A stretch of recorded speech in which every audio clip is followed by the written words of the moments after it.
Haos. Ermina Pašović i Milica Kemes posvađale su se, u jednom trenutku je Milica nasrnula na Erminu. Lepi Mića koji je bio u blizini uspeo da ih razdvoji, onda je Ermini prišao i Bora Santana koji je stao na stranu Milice Kemes.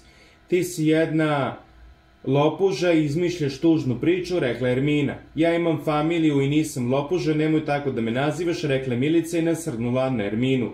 Ako još jednom tako nazoveš, ja ti sve, ne znam ko te pali da to radiš, ali ja tebe stvarno ne razumem.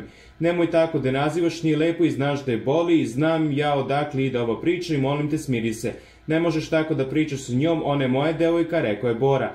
Ja sam samo rekla istinu i nisam rekla da je ja sam je samo pitala čime se bavila. Ja znam ko je ona i mene niko ne ogovara, ona je jedan lažov i ja ću da pričam sa njom kako ja hoću.